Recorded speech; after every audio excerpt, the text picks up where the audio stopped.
All right. Welcome to another episode of the Traveling Hoopers podcast. I am your host, Alan Pettigrew Jr., and in front of me are my two best friends in the world, Philip Dixon and Calvin McGowan. Guys, go ahead and let the people hear your voice. Once again, I'm Calvin McGowan. Pleasure to be here. Simple, straight to the point. How's it going? My name is Philip Dixon. Glad to be here. What? No AKAs? Come Okay, on, my Phil. bad. AKA the coupon man. Let's get it. Oh, it is Burger King. You don't love yourself. Let's go ahead and get into basketball talk. Philip, you're our Chicago Bulls reporter. Go ahead and tell us how that Ball brother game went, and just the entire week of Chicago basketball. We should make like a sound for that. You know how ESPN's like has dun dun dun dun dun.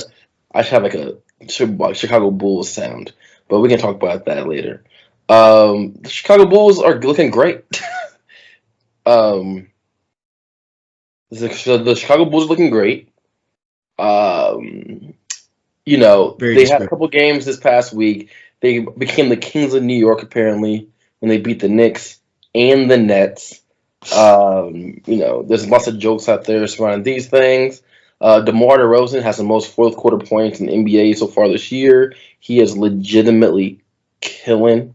Zach Lavine, killing, obviously. Um, and then Vucevic is getting his legs back under him, but he had a couple 30 games, and he was 6 for 7 from the 3-point line the other day. And their defense is just very tenacious. So I had them fifth. I had them fifth in the NBA by the end of the season. But the fact they're top two is surprising. But I didn't realize the Knicks were going to be look the way they're looking. So by the end of the year, what the Bulls have is sustainable.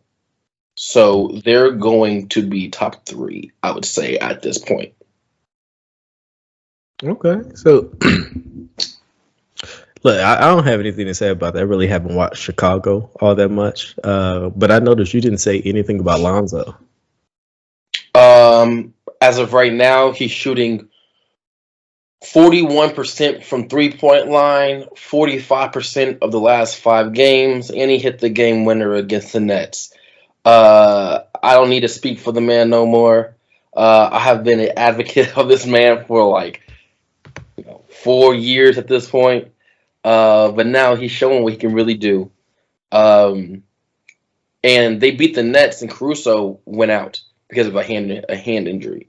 So, Lonzo and Caruso are going to be all defensive team, first or second, one of the two, with Caruso being number one in steals and Lonzo guarding 1 through 4s, right? When you play the Knicks, he's guarding Julius Randle, right? Mm. So he's doing his thing.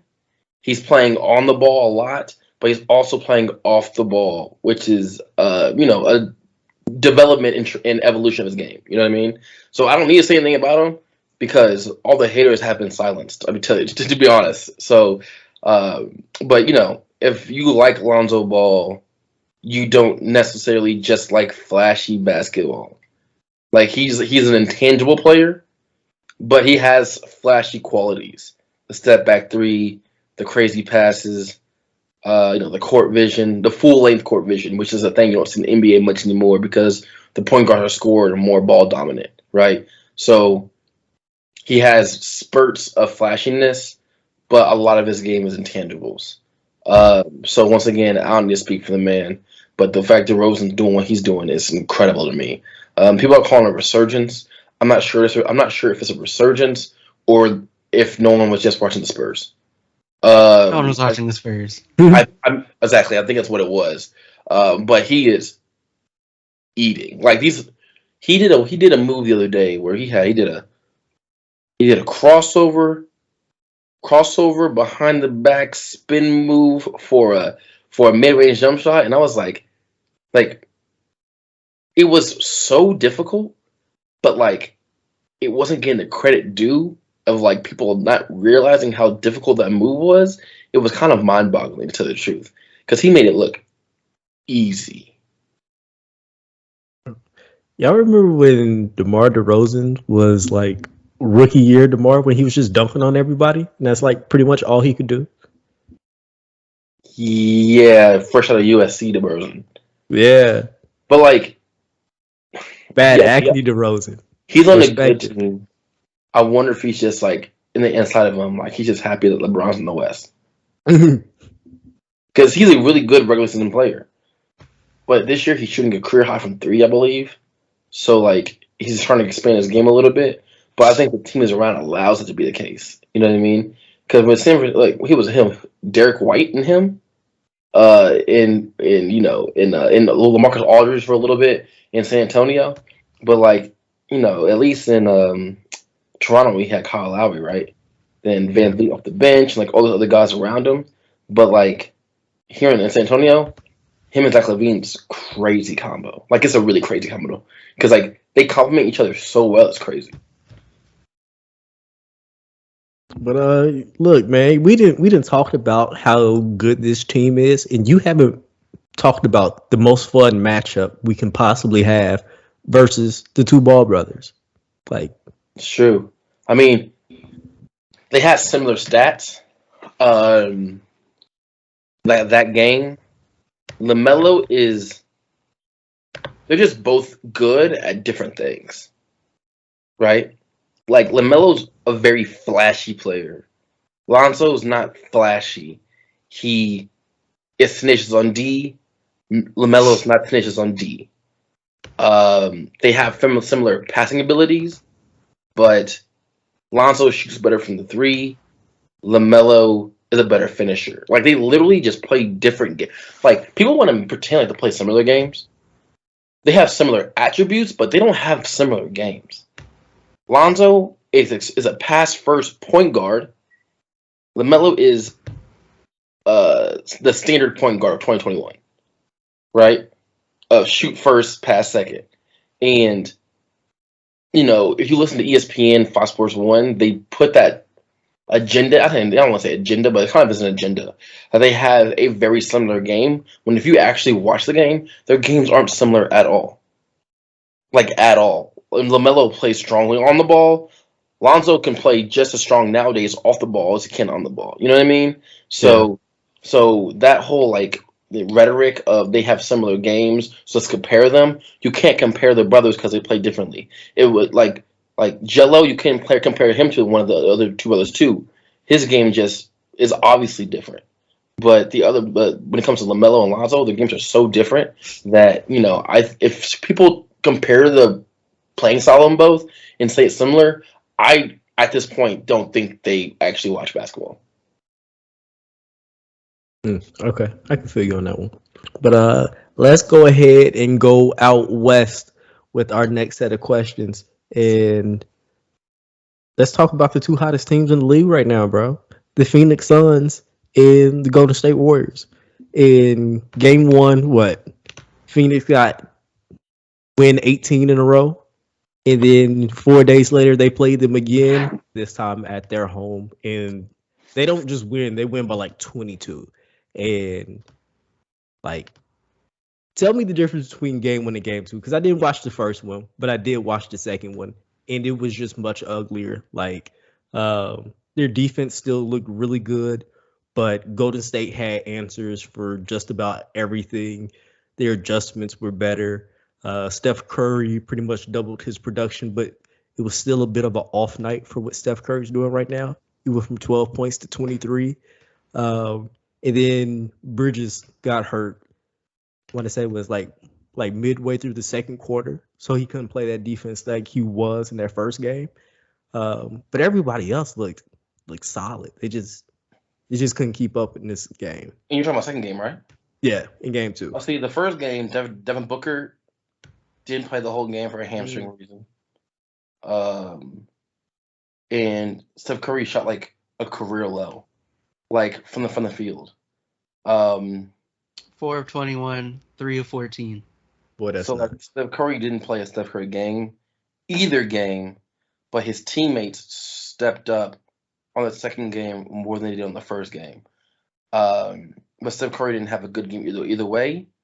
I personally think the Phoenix Suns are a better team. than the Warriors, personally. You can argue for it or against it, but I'm of the mind that Phoenix Suns are actually a better team when fully healthy, because they know each other much better. Yeah. I think they know each other better, right? They know each other inside and out. But once again, it's a Chris Paul issue. But like as of right now, 25 whatever games is into the season, like I think that if Steph Curry has to go off like that for your team to win in the playoffs, you can't depend on that, because the reason it's not as if the first game he was just missing. He was getting tossed around. Like literally, like that was the game plan. Because if he's off, the whole team's off. Yeah. So, it didn't work as much the second game as the first game, but in a 7-game series, it's going to work more times than not, I think. Especially in that playoff where things slow down. But once again, they have Clay coming back, but I don't know how Clay's going to look, right? So we're going to have to figure that out. But if Steph Curry's not going on, you can't depend on Jordan Poole every game. He's not even a star level. He's a role player. You can't depend on Andrew Wiggins. He has the mindset of a role player. You know what I mean? So it's just these things that, I said it. It's just these things that, with those things being the case, I just think that the Phoenix Suns are overall a better team. And these 2 games kind of showcase why they will be better in the long run.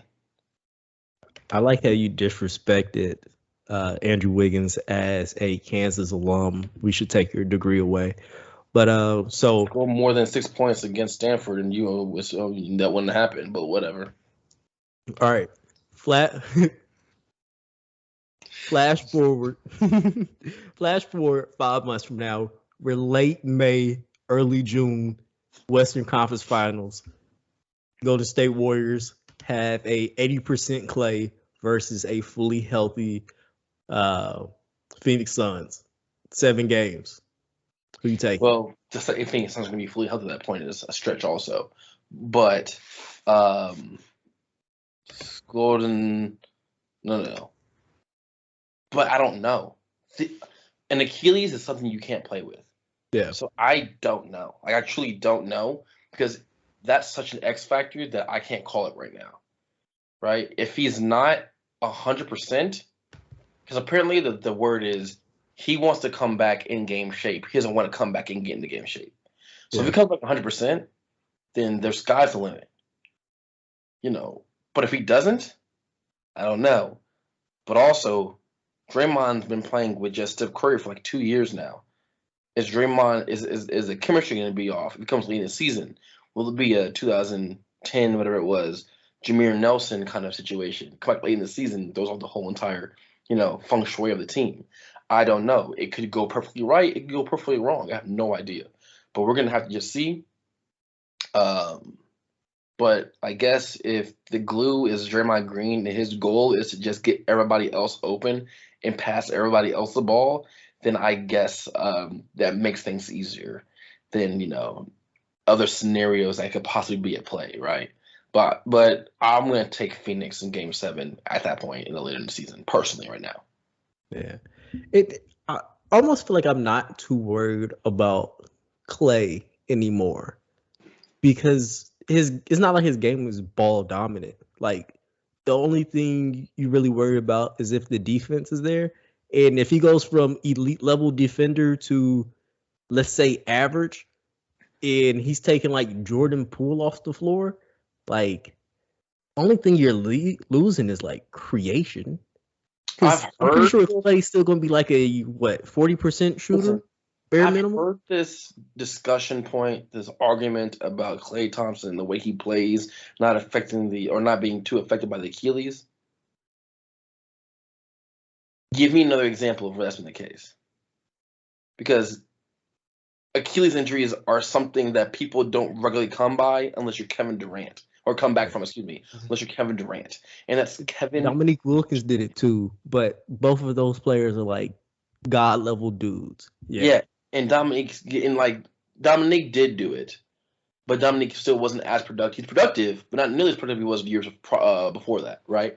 The years prior. But everybody else is it's not good. So what makes Clay different than everybody else? Like, besides one of the greatest scorers of all time and arguably a top 10 scorer of all time, like not like scoring ability of all time, right? Being Dominique Wilkins, like Clay still got to make cuts. He got to outrun the opposition. He got to do all these things still laterally and vertically and in straight lines that you have to be able to do in a basketball court. You have to have an explosion because his jump shot comes from explosion. And your Achilles, spoiler alert, has a lot to do with your explosion. So I can see him being perfectly fine, but a lot of people I can see him being perfectly fine, or I can see him being really, really, really not the same Clay we have come to know. But a lot of people are saying that no, I want to fuck this game with such confidence. I'm like, okay, how do you know this? Because This he is the saw play. this is the highest level of athletes in the world. How do you know that an inch off his jump shot won't change everything? I mean, fairness, you've probably been practicing jump shots for a while at this point. But also, like, the only thing as far as, like, the athleticism with making cuts is, like, you can run him off picks. That eliminates some of the need for him himself to be fast enough to get it. Also, you don't really need that much. He's a good enough shooter. He doesn't really need that much space anyway. Granted, But like, you can make the argument that changes with some of that lack of explosiveness. it changes like Yeah. explosiveness, but also like he gonna have people going at him. These people getting paid to be the best competitors they can be. He off an injury, and people forget about the ACL. People forget about the ACL. He had ACL and an Achilles. Bro, it's been 900 days. That's a what you say? It's been 900 plus days since he's been on the NBA court, bro. Come back and just be that guy still. Come on now. It's ridiculous. It's ridiculous. Bro, that is ridiculous. 900 plus days? That's almost 3 years. He's talking about he a top 75 player of all time, too. You can't miss 500 days, 900 days. You can't miss the last 900 days of your prime and saying, yeah, I'm still top 75. Come on now, ridiculous. Dwight not in, you not in. Hey, if we being honest, I'm sick. We can go back and throw some of them top 50 out. Bro, I'm sick. And look, I still feel some type of way about all this. We can go back and look at some people. No, we will. No. Last reaction, last podcast of the season, we'll go back. But with that being the case, though, I do have to go. I have to bid you farewell, aka the Coupon Man has some other business to take care of.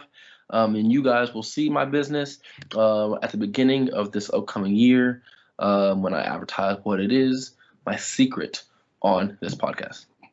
Hey, when he leaves, we just gonna tell y'all what it is. Bye, Philip. All right, bye. Yeah, thanks, you. All right, later. All right, guys, with the Coupon Man, he really has to come up with, like, his AKAs have like fallen off a cliff. You notice, like, in the last couple of episodes, they're just not the same anymore. So with Philip out, we're going to go ahead and switch gears over to the high school basketball realm, and we're just going to talk about some games that we watched and a few elite guys that we think are going to be one and done prospects in that 2023 draft, seeing that most of these guys are going to be 2022 seniors.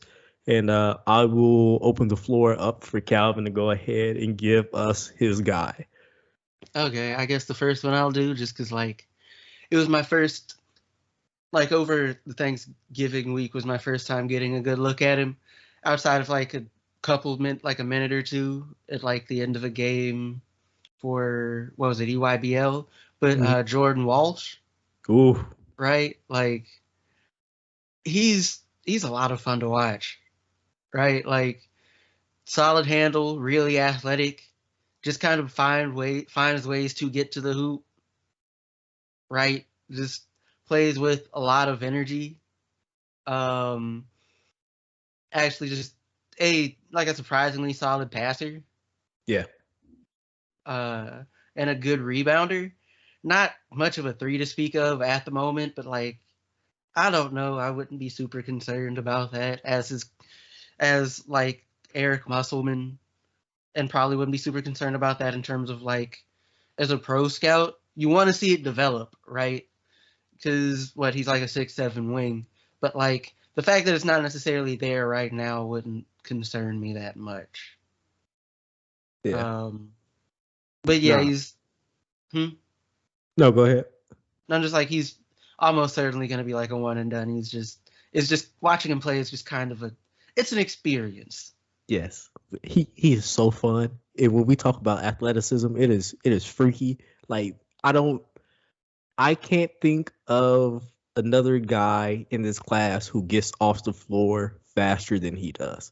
And for him to be kind of like he's slight, like, but it's explosive. Like if you in a way, you gonna get dunked on. It don't really matter. Like I guess the only person I can think of in this class who is like similar level of athlete may be Shaedon Sharp.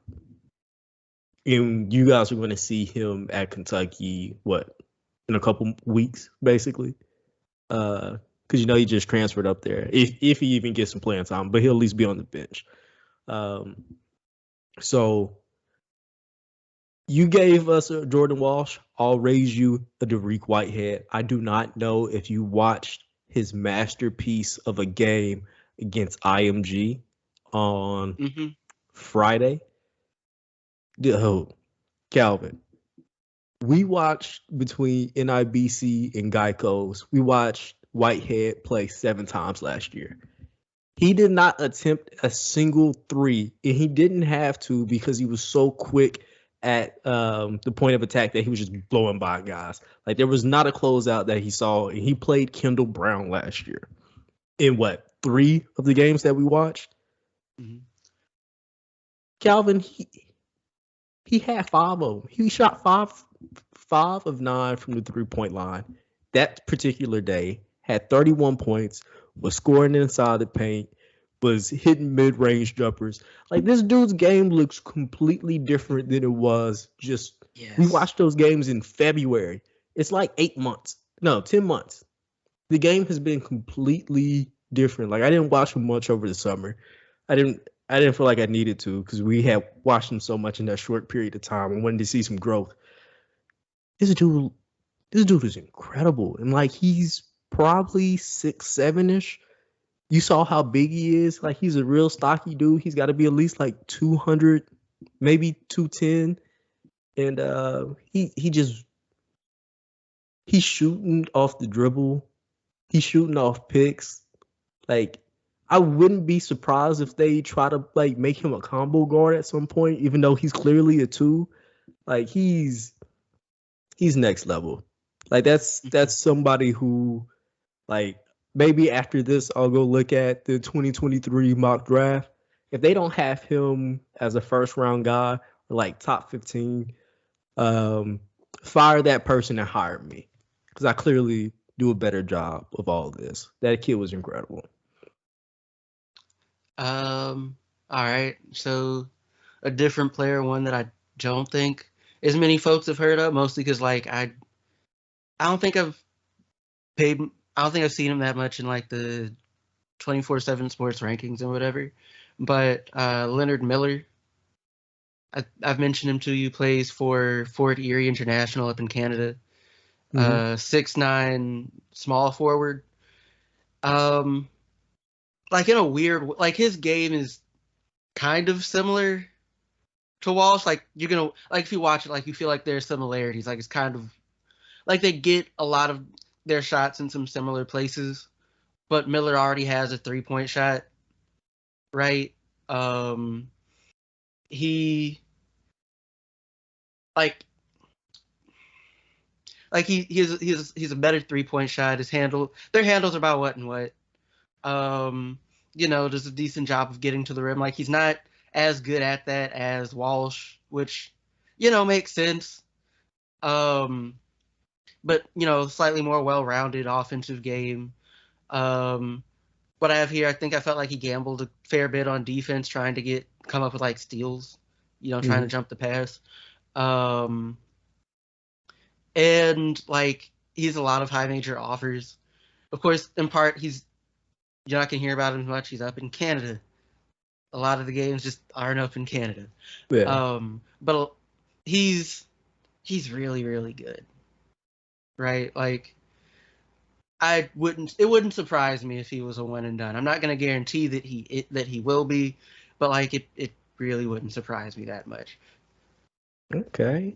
I like this guy. I know you sent me the link to some of his games, so I'm gonna go ahead and get into that before we do our prospects corner on this upcoming Thursday. Episode should be out Friday. And I raise your Canadian and I give you one of the scariest prospects who's clearly lying about their height in Jarace Walker. They have him listed at 6'8". I've seen him walk past Dariq Whitehead and they were looking each other in the eye. This dude is 6'6", but it does not matter. He can officially guard 1 through 4 at this point.